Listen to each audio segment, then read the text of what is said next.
Assalamualaikum warahmatullahi wabarakatuh. Alhamdulillah Rabbil Alamin. Alhamdulillah nahmaduhu wa nasta'inuhu wa nastaghfiruh. Wa na'udzu billahi min shururi anfusina wa min sayyiati a'malina. May yahdihillahu فلا مضل له ومن يضلل فلا هادي له والصلاة والسلام على رسول الله قال رب اشرح لي صدري ويسر لي أمري واحلل عقدة من لساني يفقهوا قولي سبحانك لا علم لنا إلا ما علمتنا إنك أنت العليم الحكيم ولا حول ولا قوة إلا بالله العلي العظيم. Amma ba'd. Yang dimuliakan pengurusi majlis Ustaz Muiz, juga selaku Imam Masjid Darul Akmal Taman Samariang, bahagia pengurusi masjid, ahli jawatan kuasa masjid, pemimpin masyarakat di sini, khususnya tuan-tuan, perempuan, sidang hadirin hadirat yang dikasihi sekalian. Alhamdulillah, syukur kehadirat Allah Subhanahu wa taala dapat dengan izinnya dapat bersama-sama pada malam ini. Buat kali pertama, walaupun saya telah berada di bumi Kenyalang ini lebih daripada 2 tahun, dan saya pun tinggal tidak jauh di Kuching Family Park saja. Tapi malam ini baru ditakdirkan oleh Allah Subhanahu wa taala, dengan izinnya dapat saya bersama-sama dengan tuan-tuan sidang jamaah yang dikasihi sekalian. Hampir setiap malam saya berkuliah di Sarawak ini, dan pada malam ini ditakdirkan sampai kemari, dan insya-Allah kita akan bicarakan tentang faham Ahlus Sunnah wal Jamaah,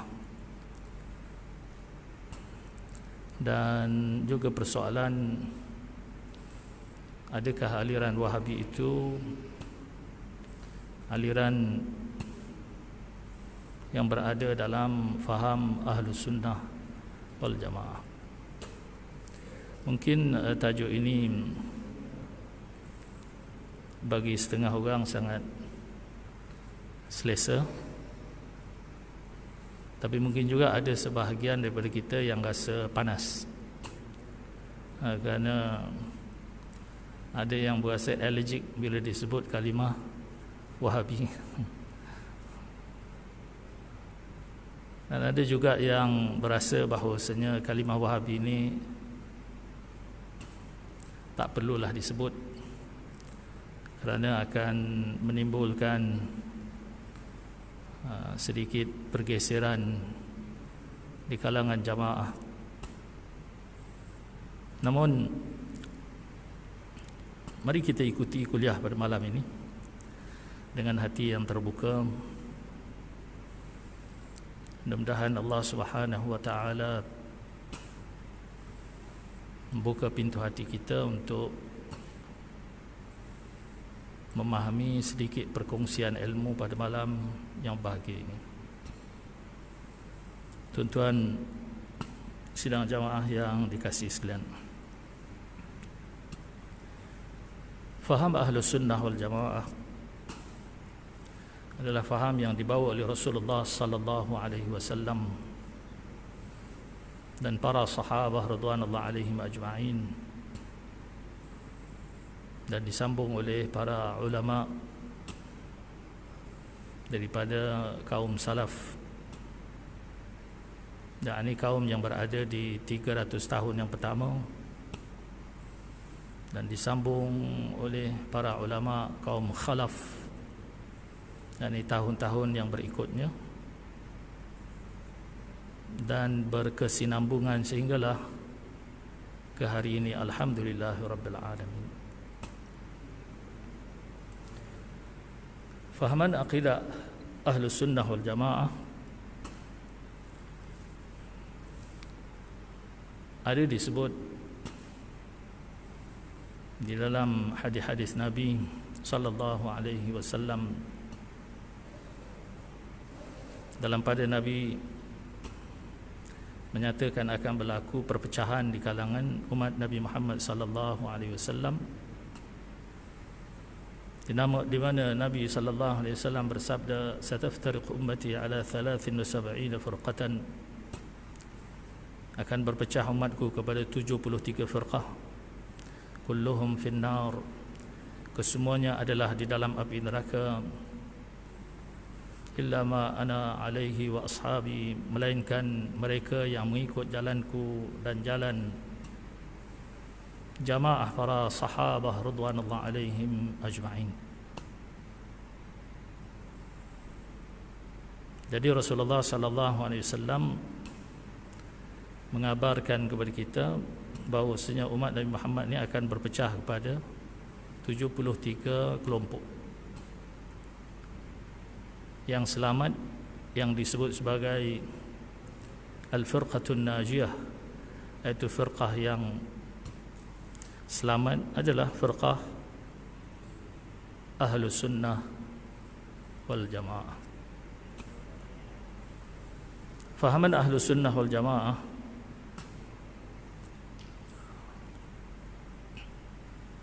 menjadi pegangan umat Islam di seluruh dunia. Majoriti umat Islam di seluruh dunia adalah berakidah dengan akidah Ahlus Sunnah wal Jamaah. Walaupun Rasulullah sallallahu alaihi wasallam menyatakan akan berpecah kepada 73 firqah, 72 ke dalam api neraka, namun satu firqah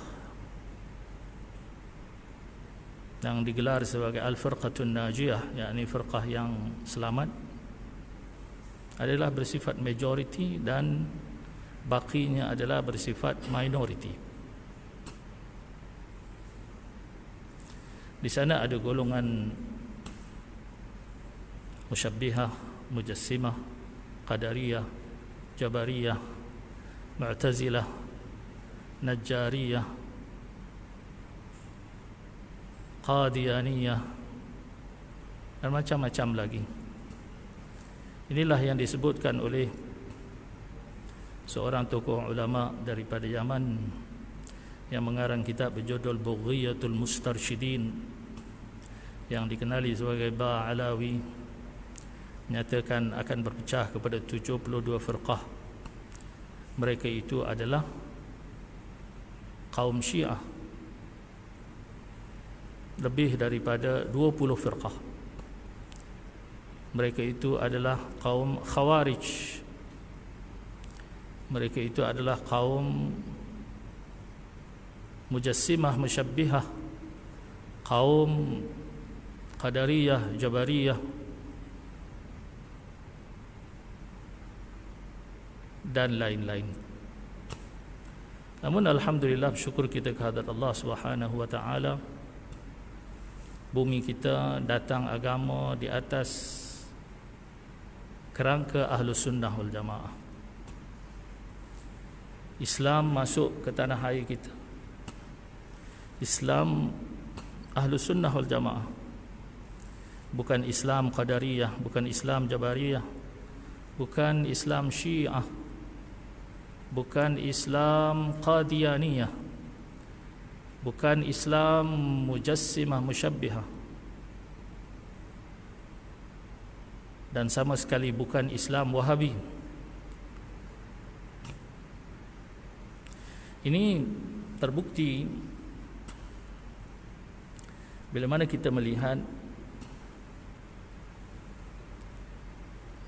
enactment Majlis Agama Islam negeri-negeri, di mana enactment ini adalah merupakan undang-undang agama Islam yang awal dirangka di seluruh negara.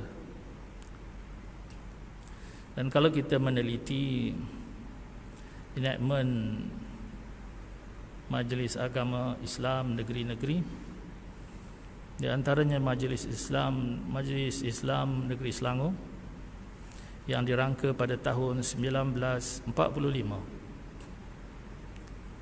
tercatat di dalamnya itu segala fatwa-fatwa hendaklah didasarkan kepada mazhab al-Imam Asy-Syafi'i. Bila mana dicatatkan mazhab Imam Asy-Syafi'i, maka jelaslah bahawasanya Islam yang menjadi amalan dan pegangan umat Islam adalah Islam Ahlus Sunnah wal Jamaah. Kerana mazhab Syafi'i tidak diiktiraf oleh Syiah, mazhab Syafi'i tidak diiktiraf oleh Wahabi, mazhab Syafi'i tidak diiktiraf oleh Khawarij. Bahkan mazhab Syafi'i adalah salah satu daripada mazhab yang mu'tabar, iaitu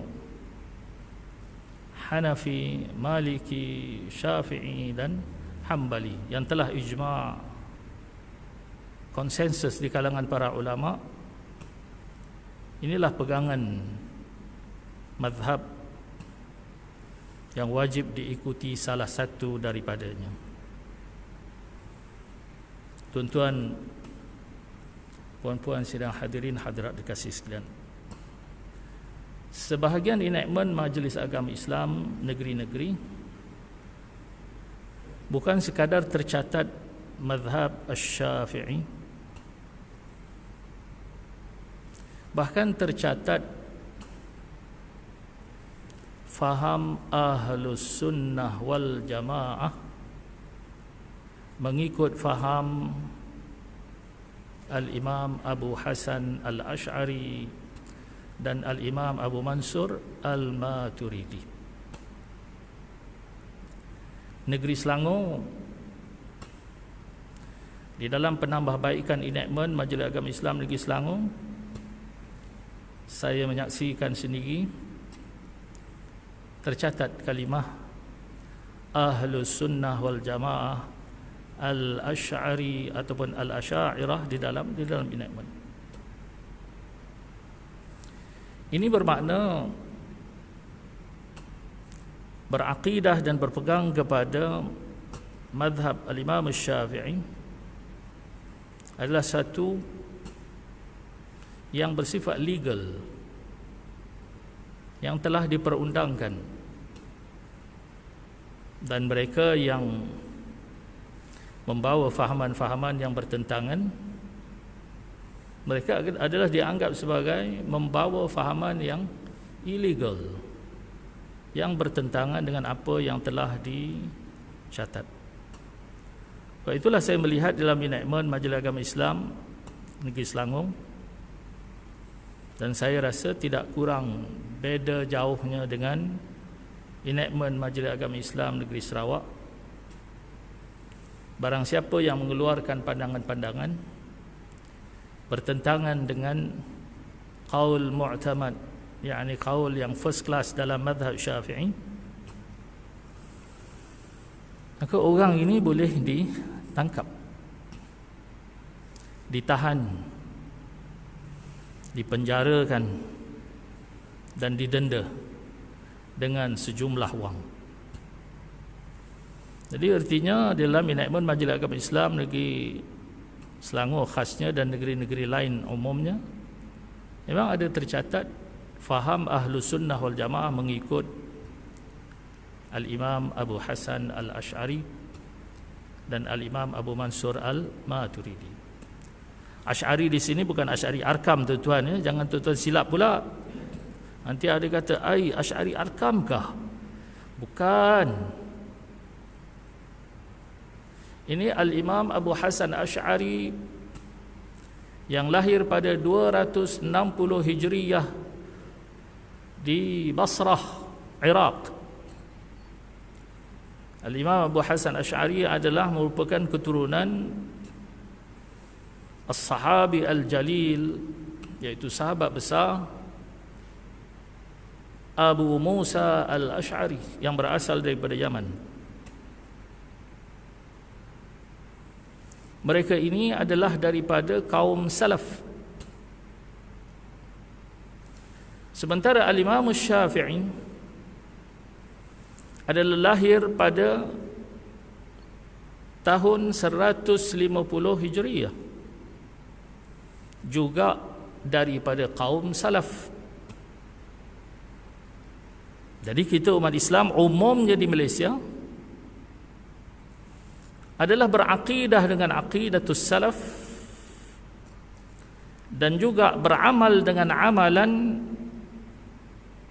yang telah difatwakan oleh tokoh daripada salaf. Mungkin kita sebahagian tertanya-tanya, apa benda salaf ni Ustaz? Salaf ke salah? Aku takut telinga kita tak berapa nak betul, tuan-tuan ya. Salaf ke salah? Salaf, sin lam fa, S-A-L-A-F, salaf. Plural daripada salaf, salafiyun, golongan orang-orang salaf. Siapakah orang salaf? Telah saya sebutkan sebentar tadi, iaitu mereka yang berada pada 3 kurun yang awal. Kurun yang pertama, kurun yang kedua dan kurun yang ketiga hijrah. 1 kurun 100 tahun, 3 kurun 300 tahun. Mereka yang berada pada 300 tahun yang pertama ini digelar sebagai kaum salaf.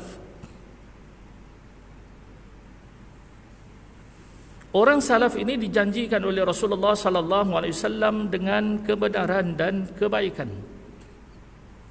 Di mana Rasulullah sallallahu alaihi wasallam bersabda, khairul qurun qarni, thumma alladhina yalunahum, thumma alladhina yalunahum. Sebaik-baik kurun adalah kurun aku dan kurun berikutnya dan kurun berikutnya. 1 kurun 100 tahun, 3 kurun 300 tahun. Al-Imam Syafi'i kurun yang kedua hijrah, 150 Hijriah. Al-Imam Abu Hanifah pada tahun 80 Hijriah. Imam Malik selepas daripadanya, kalau tak silap saya 90 awal Hijriah. Imam kita Syafi'i lahir di ketika wafatnya Al-Imam Abu Hanifah. Mana Al-Imam Abu Hanifah wafat pada 150 Hijrah dan Al-Imam Syafi'i lahir. Sehingga para ulama mengatakan hilangnya imam dan datangnya imam.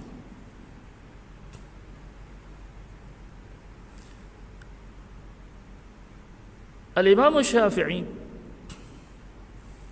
adalah daripada keturunan Rasulullah sallallahu alaihi wasallam yang bercantum pada moyangnya,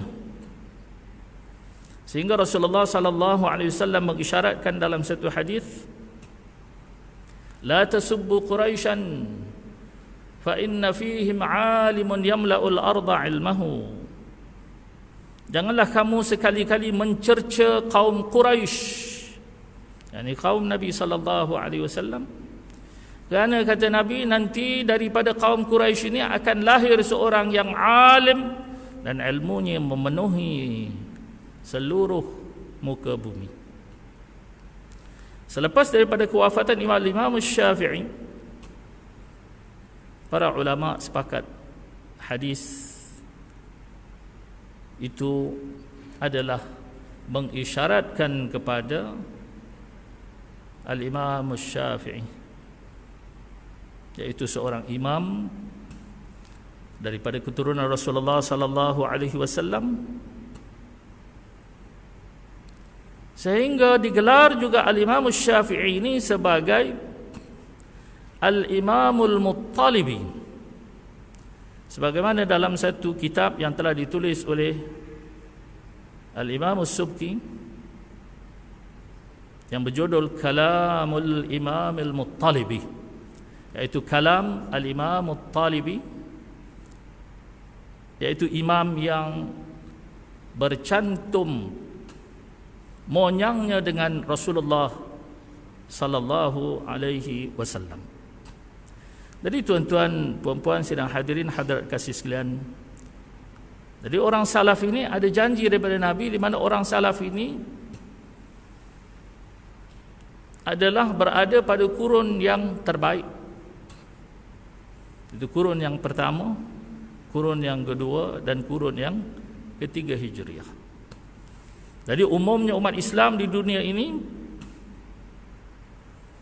akidahnya berdasarkan akidah Al-Imam Abu Hasan Asy'ari ataupun Al-Imam Abu Mansur Al-Maturidi, sementara amalannya berdasarkan kepada salah satu daripada imam yang muktabar, iaitu Al-Imam Abu Hanifah, Al-Imam Malik, Al-Imam Syafi'i, dan Al-Imam Ahmad ibni Hanbal. Jadi tuan-tuan, puan-puan, sidang hadirin hadirat kasih sekalian, jadi pegangan umat Islam di negara ini adalah pegangan Ahlus Sunnah wal Jamaah. Untuk lebih mudah, faham Ahlus Sunnah ini berpaksikan kepada Tauhid sifat 20. Mungkin sebahagian kita tertanya-tanya apa benda Ahlus Sunnah ni. Senang untuk tuan-tuan faham, sifat 20 lah tuan-tuan. Orang mengaji sifat 20 adalah orang yang mengikut faham Ahlus Sunnah wal Jamaah.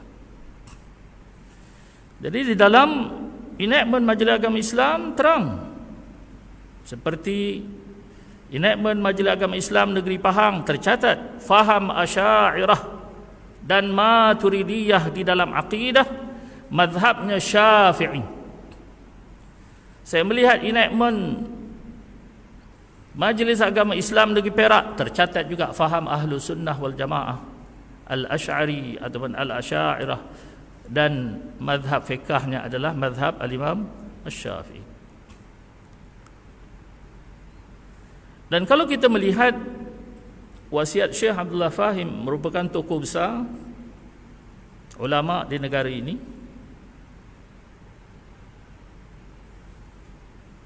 kalau tak silap saya, beliau adalah Tok Wan kepada bekas Perdana Menteri kita, iaitu Tun Abdullah Al-Badawi, Tun Abdullah Badawi,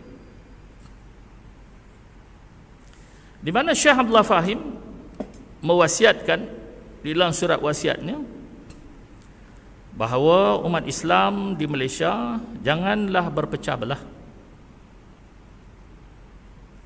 Umat Islam di Malaysia daripada raja-raja, sultan-sultan sampailah kepada rakyat bawahan, berakidah mereka itu dengan akidah Al-Imam Abu Hasan Al-Asy'ari ataupun akidah Ahlus Sunnah wal Jamaah. Kalimah Al-Asy'ari tersebut dalam enactment, dalam surat wasiat Syekh Abdullah Fahim. Dan umat Islam di dalam amalan fiqhnya berpegang kepada mazhab Al-Imam Asy-Syafi'i, dan di dalam tasawufnya berpegang kepada tasawuf Junaid Al-Baghdadi, Al-Imam Al-Ghazali, dan mereka yang sebanding dengannya. Jadi tuan-tuan, puan-puan, sidang hadirin hadirat kasih sekalian, Syekh Abdullah Fahim juga menyatakan dalam wasiatnya, kita bangsa Melayu jangan berpecah belah. Pada hari ini telah masuk faham Khawarij ke dalam negara ini. Beliau menyebut kalimat Khawarij. Sedangkan kalau kita meneliti di dalam kitab-kitab akidah, Khawarij itu adalah kaum yang muncul pada zaman Sayyidina Ali bin Abi Talib, yang tidak bersetuju dengan Sayyidina Ali, dan langsung memerangi Sayyiduna Ali dan memerangi Sayyiduna Muawiyah yang berpengkalan di Damsyik, dan berakhir dengan mereka berjaya membunuh Sayyiduna Ali bin Abi Talib. Inilah golongan Khawarij, yaitu golongan yang mudah mengeluarkan kata-kata takfir, yakni hukuman kufur kepada sesiapa yang berbeza pandangan dengan mereka. Bila mana Sayyidina Ali tidak sebanding dengan apa yang difikirkan oleh mereka, Sayyidina Ali memberhentikan perang Siffin. Mereka tidak bersetuju, sehingga mereka keluar meninggalkan Sayyidina Ali bin Abi Talib dan menganggap Sayyidina Ali telah melakukan kesalahan. Maka kufurlah Sayyidina Ali dan halal darahnya. Berakhir dengan Sayyidina Ali dibunuh di ketika subuh hari pergi menunaikan salat di masjid. Jadi tuan-tuan, puan-puan, sidang hadirin hadirat kasih sekalian, Syekh Muhammad Fahim menyatakan, jaga, kita berpegang dengan faham Ahlus Sunnah wal Jamaah, namun telah masuk golongan Khawarij. Golongan Khawarij ini disifatkan oleh para ulama, di antaranya disifatkan oleh seorang tokoh besar di negeri Johor yang merupakan mufti negeri Johor pada awal tahun 70-an kalau tak silap saya, ataupun awal 80-an. Syekh Sayyid Tahir Alawi Al-Haddad, orang yang berketurunan Arab, tetapi raja pada ketika itu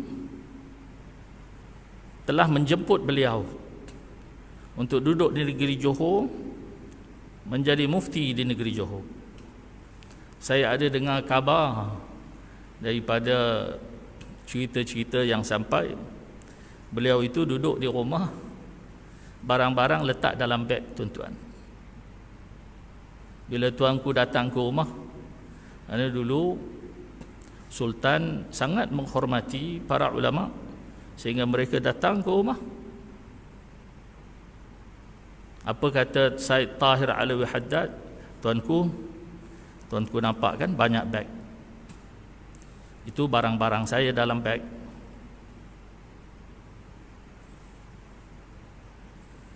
Tuanku melantik saya, tuanku kena dengar cakap saya. Kalau tuanku tidak mendengar pandangan saya, barang-barang saya semua dalam beg. Bila-bila masa saya akan tinggalkan rumah ini dan negeri ini.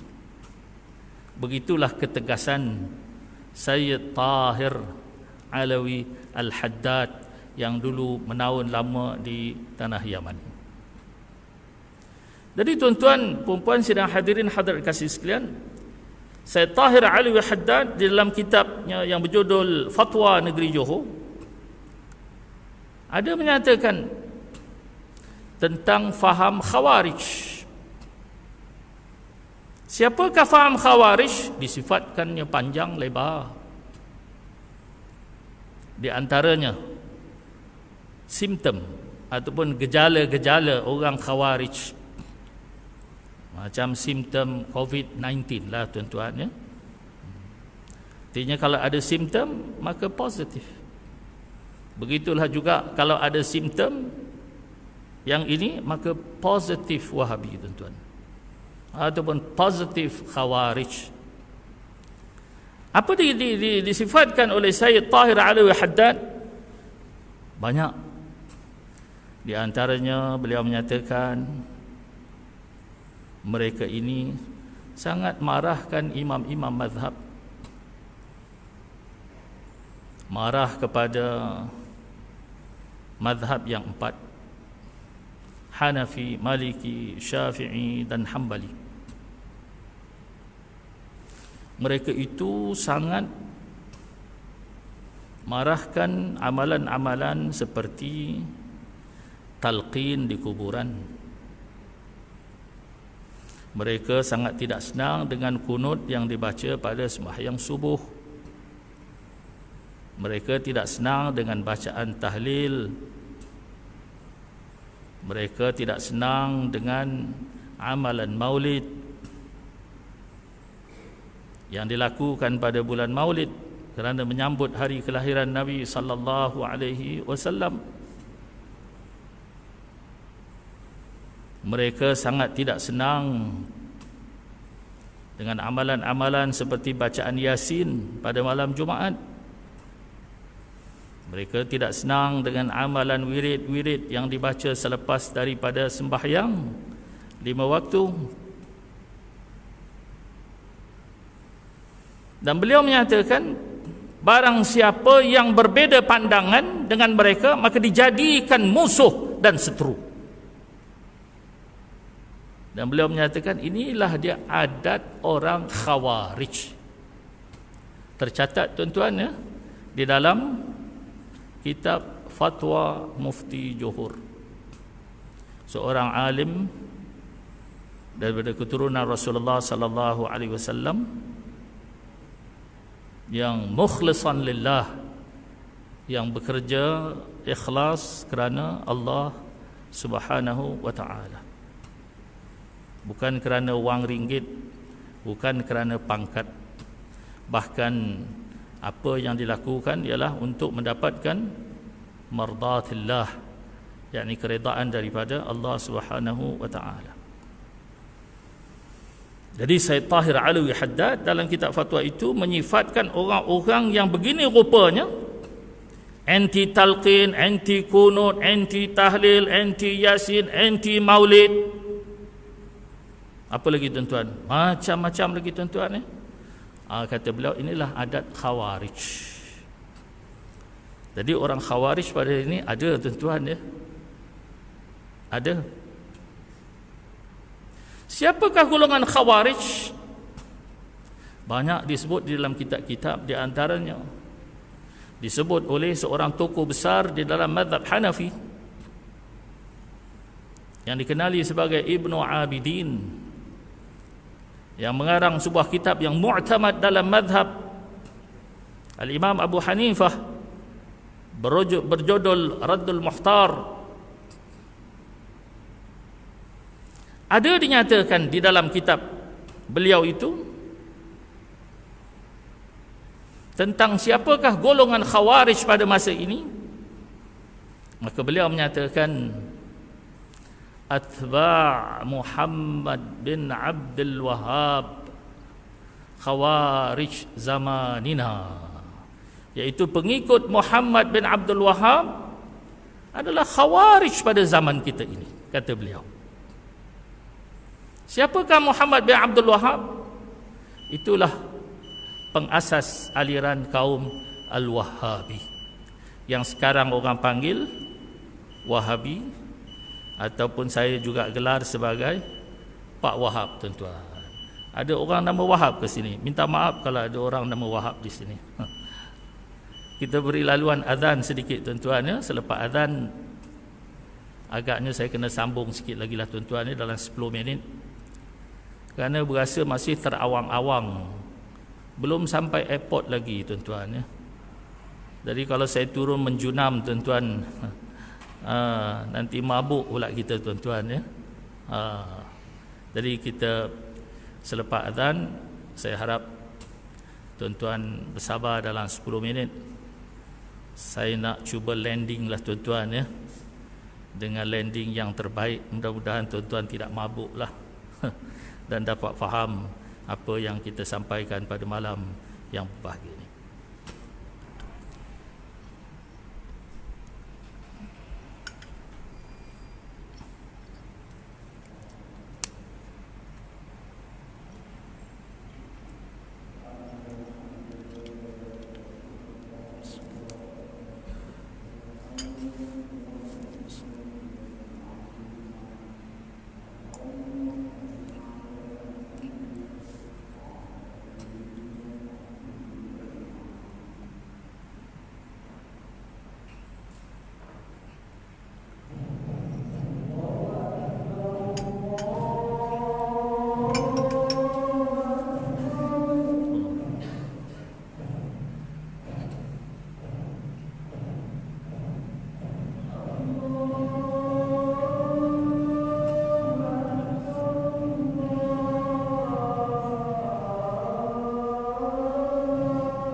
Tuan-tuan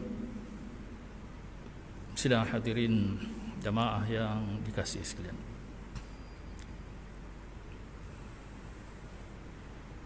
jadi kalau kita lihat daripada penulisan Ibnu Abidin dalam kitab Raddul Muhtar yang menyatakan pengikut Muhammad bin Abdul Wahhab adalah Khawarij pada zaman ini, adalah sesuai dengan apa yang juga ditulis oleh para ulama-ulama yang lain, seperti apa yang telah diwasiatkan oleh Syekh Abdullah Fahim, juga menyatakan bahawasanya golongan kaum muda ataupun golongan yang anti mazhab, anti talqin, anti tasawuf adalah golongan Khawarij. Saya rasa tuan-tuan pernah mendengar satu ceramah seorang ustaz daripada Pulau Pinang, yang saya rasa ini satu dakwah dan bukan dakwah. Kurang pasti beliau itu ustaz ke baru ustaz, kurang pasti tuan-tuan ya. Beliau mengatakan bahawasanya pengajian ilmu tasawuf adalah pengajian ilmu air longkang. Dengan bahasa utara tuan-tuan ya, beliau menyatakan mengaji ilmu tasawuf ini ilmu ayak acak, kata dia. Ayak acak ni apa kita kata? Air longkang lah tuan-tuan.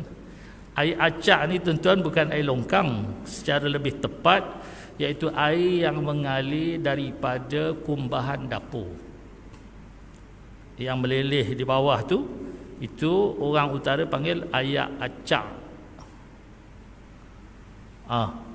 Dia kata orang mengaji tasawuf itu adalah mengaji ilmu yang sangat kotor, iaitu seperti ilmu air longkang daripada kumbahan di dapur. Jadi fahaman ini adalah fahaman yang sama sekali bertentangan dengan faham Ahlus Sunnah wal Jamaah.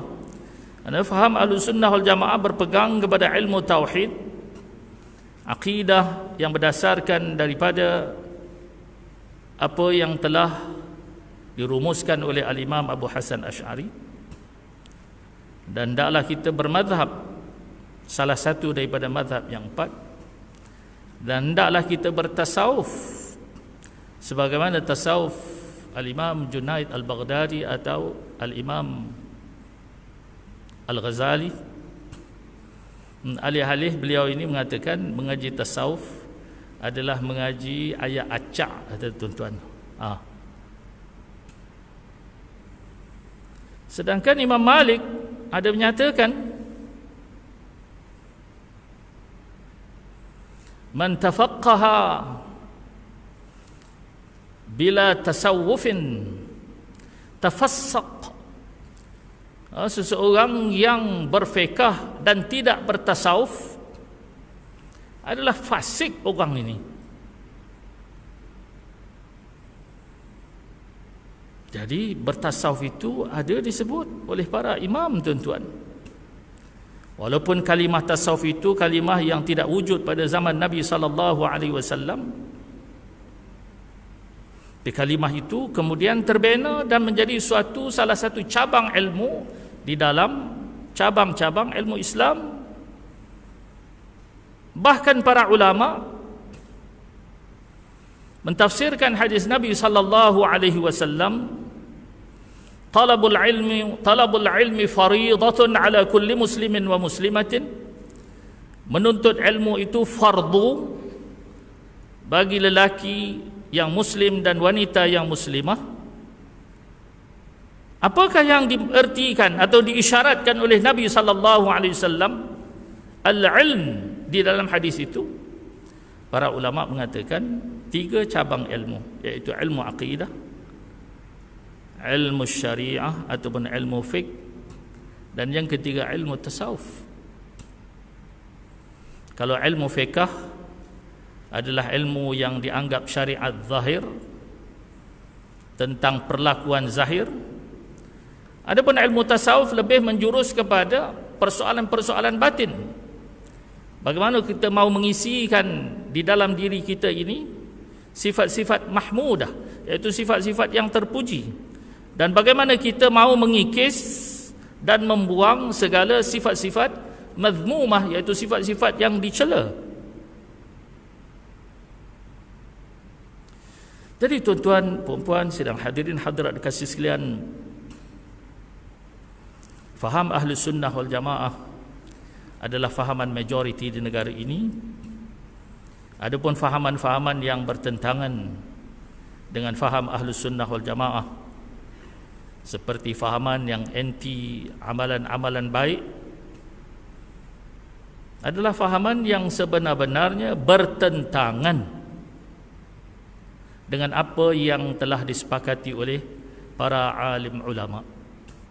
Dan pada hari ini bila muncul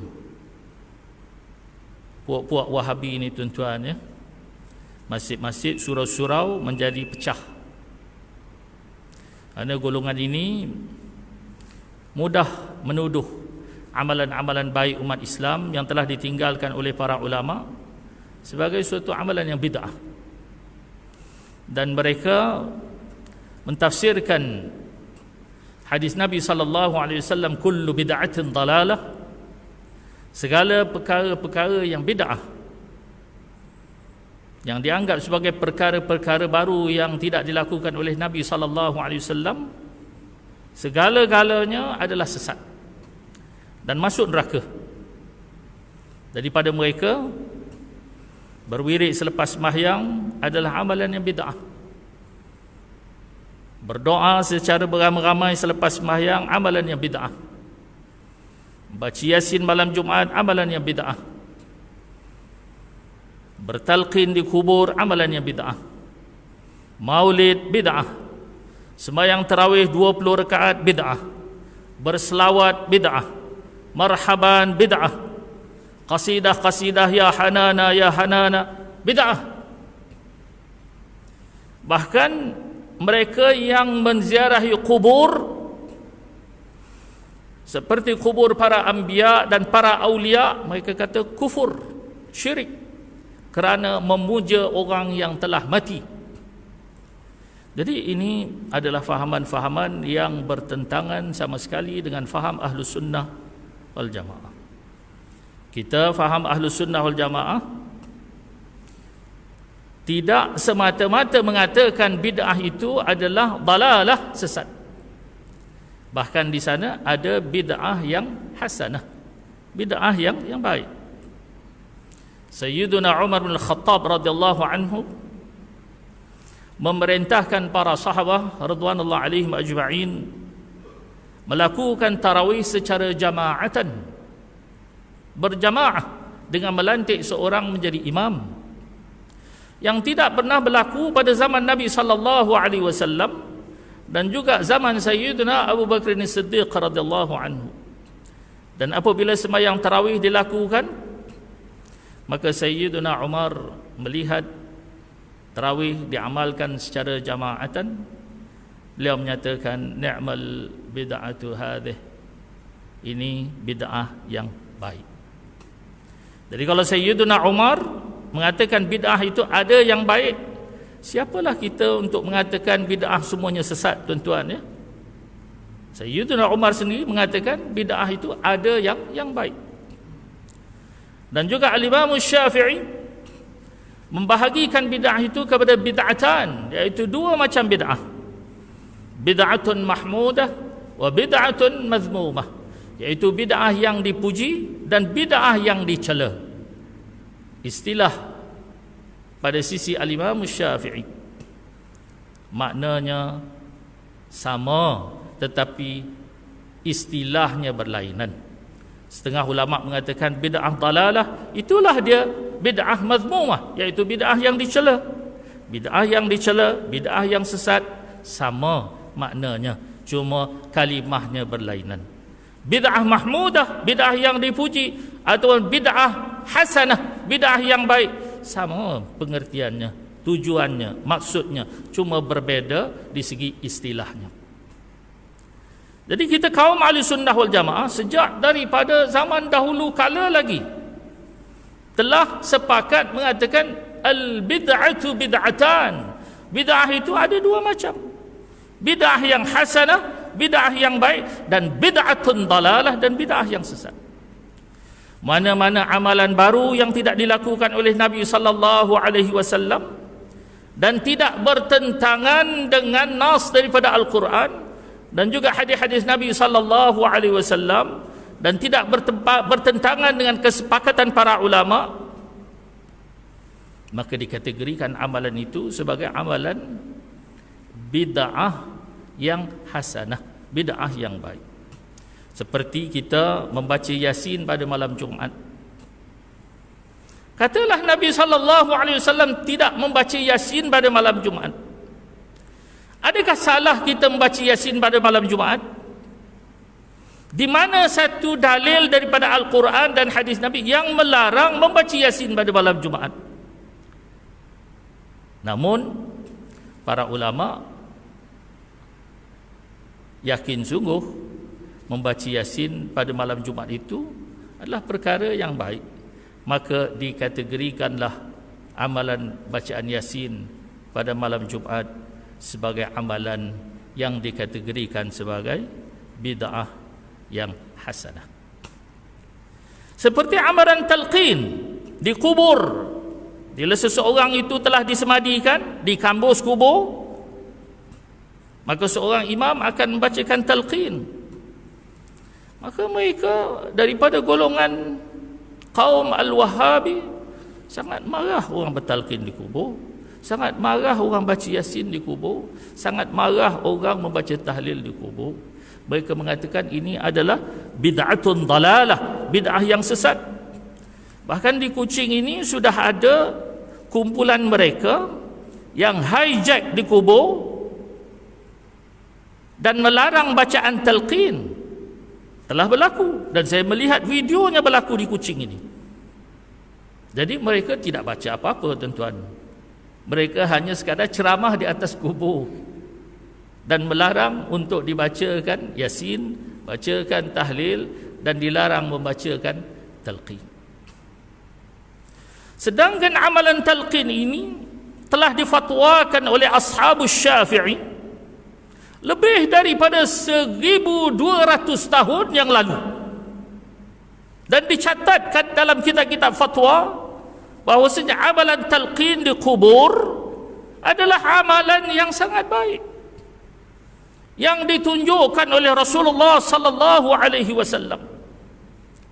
Jadi tuan-tuan, puan-puan sidang hadirin hadirat kasih sekalian, berhati-hatilah tuan-tuan, kerana pada hari ini fahaman khawarij yang seumpama ini telah merebak di universiti-universiti.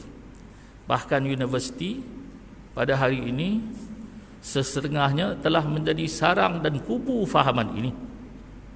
Jadi tuan-tuan berhati-hati, anak-anak yang belajar di pusat-pusat pengajian tinggi di dalam negara ini ataupun di negara-negara Arab, ataupun yang belajar dalam bidang-bidang yang lain di negara Eropah seperti UK, US, Australia dan beberapa negara-negara yang lain. Berhati-hati kerana mereka berada di pusat-pusat universiti dan sebahagian daripada tenaga penceramah di universiti-universiti adalah daripada golongan yang alirannya seperti faham khawarij, iaitu membid'ahkan, mengkafirkan orang dan sebagainya. Perhatikan anak kita balik, kalau nampak anti tahlil, anti wirid lepas sembahyang, anti kunut subuh, anti talqin, dan sembahyangnya pun lain pesen.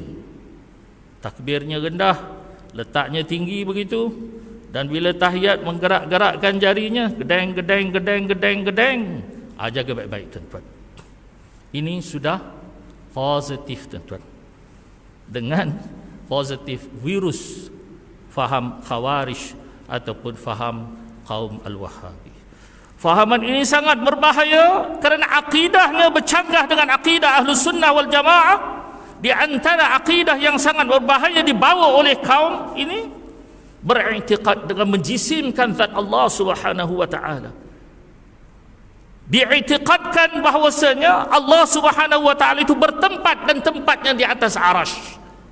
Mereka menafsirkan ayat Al-Quran, Ar-Rahman 'alal 'arsy istawa.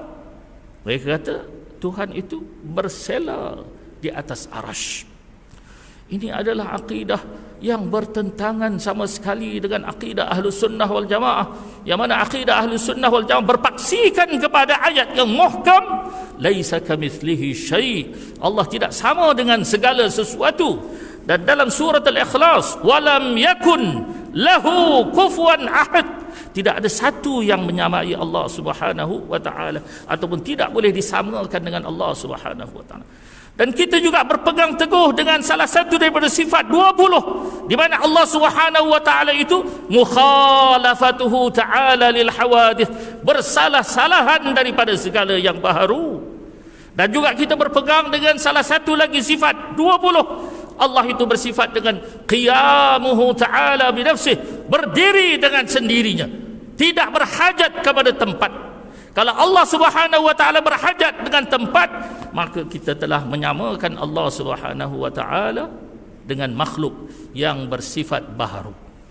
Jadi tuan-tuan, puan-puan, sidang hadirin hadirat yang dikasihi sekalian, mereka menuduh kita melakukan bid'ah yang sangat banyak, seakan-akan mereka itu seorang yang berpegang kuat kepada sunnah Nabi. Sebenarnya mereka itu membawa bid'ah yang sangat buruk. Karena bid'ah yang dibawa oleh mereka itu adalah bid'atun fil aqidah, bid'ah dalam masalah akidah. Yang mana bid'ah dalam masalah akidah ini boleh membawa seseorang itu tergelincir akidahnya. Sebab itu di dalam kitab Aqidatun Najin, pengarang Sayyid Zainal Abidin Al-Fatani menyatakan pada hari ini ada orang mengertikan ayat-ayat mutasyabihat seperti Ar-Rahman 'alal 'arsy istawa sebentar tadi diartikan secara literal atau secara zahir. Dikatakan Allah itu bertempat dan duduknya bersela di atas arasy. Kata beliau di dalam kitab itu, ini adalah akidah yang sangat-sangat buruk, kerana seseorang itu boleh tergelincir ke dalam kufur wal iyadzu billah. Bahkan beliau menyatakan mereka ini adalah seperti Dajjal ataupun lebih jahat daripada Dajjal. Jadi tuan-tuan, puan-puan, sidang hadirin hadirat kasih sekalian, jaga baik-baik anak-anak kita tuan-tuan. Kalau balik sembahyangnya begitu tuan-tuan ya, oh takut kita tuan-tuan, takut akidahnya dah ke lain tuan-tuan. Akidahnya adalah akidah kaum musyabbihah mujassimah, iaitu kaum yang menyamakan Allah Subhanahu wa taala dengan makhluk. Jadi saya kira cukuplah kuliah untuk malam ini sebagai muqaddimah untuk tuan-tuan lebih faham akidah Ahlus Sunnah wal Jamaah dan fahaman akidah-akidah yang bertentangan dengannya. Insya-Allah taala kita akan meneruskan kuliah ini sebulan 2 kali insya-Allah taala, dan mungkin kita akan cari satu teks buku yang boleh tuan-tuan jadikan panduan, dan kita cuba sedaya upaya untuk menjelaskan apa itu akidah Ahlus Sunnah wal Jamaah, supaya kita ini berakidah ada asasnya, ada dasarnya, tidak melelong tuan-tuan ya, tidak tahu apa yang menjadi pegangan kita. Penting tuan-tuan ya, terutama kita ni yang sudah senja tuan-tuan, kena betulkan akidah, kerana akidah ini perkara yang akan dipersoalkan di hadapan Allah Subhanahu wa taala. InsyaAllah ta'ala kita jumpa lagi di lain masa. Maafkan saya sekiranya ada salah dan silap. Tidak sempat kita memberi laluan untuk sesi soal jawab. Biasanya kalau bukan COVID ni tuan-tuan ya, setengah jam saya bagi laluan untuk sesi soal jawab. Tapi COVID ni si dapat tuan-tuan ya, si dapat insyaAllah. Mudah-mudahan COVID ni hilang, dan juga mudah-mudahan virus Wahabi pun hilang tuan-tuan ya. Bukan sekadar COVID saja. Kalau COVID kita vaksin, maka insya-Allah kuliah-kuliah kita adalah merupakan program-program vaksinasi tuan-tuan ya. Siapa yang mau divaksin maka kena hadirlah kuliah tuan-tuan ya. InsyaAllah setelah kita divaksin dengan akidah Ahlu Sunnah wal Jamaah, InsyaAllah mudah-mudahan kita akan menjadi orang yang kebal daripada akidah-akidah yang sesat. Kena diingat aliran-aliran sesat ni tuan-tuan ya, silent killer tuan-tuan ya. Kena ingat silent killer tuan-tuan. Dia senyap je tuan-tuan. Tahu-tahu jalan dah tuan-tuan. Rupanya dah jadi Pak Wahab tuan-tuan. Jaga baik-baik tuan-tuan ya. Ini sangat berbahaya. Jadi tuan-tuan berhati-hati di jalan raya tuan-tuan ya. Berhati-hati. InsyaAllah mudah-mudahan kita selamat di dunia hingga ke akhirat. Wallahu ta'ala a'lam. Ada panjang umur kita berjumpa lagi. Maafkan saya silap dan salah ataupun kasar. Mudah-mudahan yang baik datang daripada Allah Subhanahu wa ta'ala. Salah dan silap adalah kelemahan di saya sendiri. Wabillahi taufiq wal hidayah. Assalamualaikum warahmatullahi wabarakatuh. Kita akhiri dengan baca surah Al-Asr. Bismillahirrahmanirrahim. Al-Asr innal insana lafi khusr illa alladhina amanu